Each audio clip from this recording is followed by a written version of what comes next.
December 1968.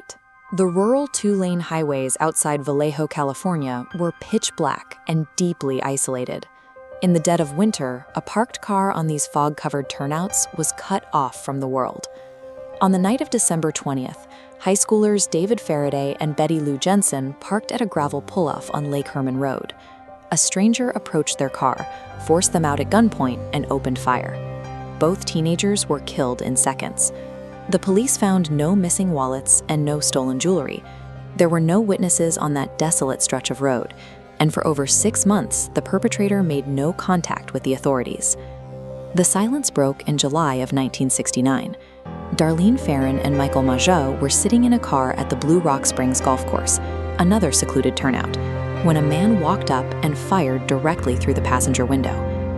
This map shows the Vallejo area, pinpointing the two distinct crime scenes. They were miles apart, and the victims shared no common social circles. Detectives typically start a homicide investigation by looking directly at the victim's inner circle: scorned lovers, jealous rivals, or financial disputes. But overlapping the lives of these victims yielded nothing.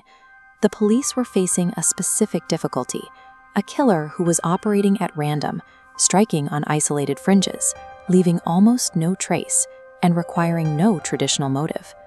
Shortly after the Blue Rock Springs shooting, the Vallejo police dispatcher received a call. A flat, steady voice spoke from a public payphone, directing officers to the latest victims, and calmly claiming responsibility for the Lake Herman Road murders as well. He didn't stop at calling the local precinct. By August, thick envelopes written in heavy blue ink began arriving at the region's largest newspapers, including the San Francisco Chronicle and the Examiner. These newsrooms were loud, high-volume environments. His letters slammed directly into the Bailing news cycle, placing reporters on the same footing as the homicide detectives.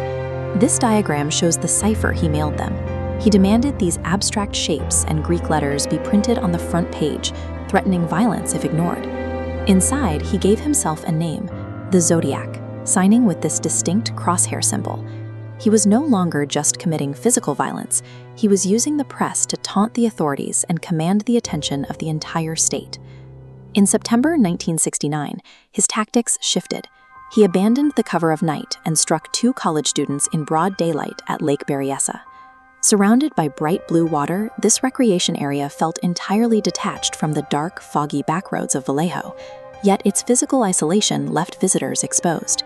He approached wearing a square, black executioner-style hood. Stitched onto the chest of this uniform was the same white crosshair symbol sent to the papers. 2 weeks later, in October, he moved the violence straight into the densely populated streets of San Francisco. He killed taxi driver Paul Stine in Presidio Heights. The San Francisco police instantly flooded the grid, putting the urban center on maximum alert. A few days later, the Chronicle received another letter. Inside was a piece of Paul Stine's blood-soaked shirt, proving that the killer was active within the city limits. By striking in both the silence of the lakes and the center of the city, he had demonstrated that no location, rural or urban, day or night, was beyond his reach. Paul Stine would be his last confirmed victim, but the letters, the hit lists, and the threats only accelerated. The stories hit the teletype machines, streaming through wire services and broadcasting the killer's exact threats to newspapers and police stations across the country. This chart shows the feedback loop he utilized. Threats were delivered, the media published them, and the resulting public panic fed his demand for more attention. By printing his unsolved codes on the front page, the newspapers inadvertently turned millions of readers into amateur investigators. Civilians spent hours trying to crack the cryptograms, becoming part of the story themselves. He recognized that manipulating the mass media narrative generated a far wider radius of fear than the physical crimes alone.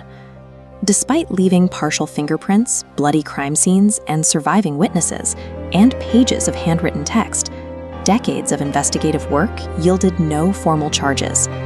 Successive generations of detectives eventually cracked the most complex ciphers and identified plausible suspects, but they never secured the DNA or physical match needed for a conviction.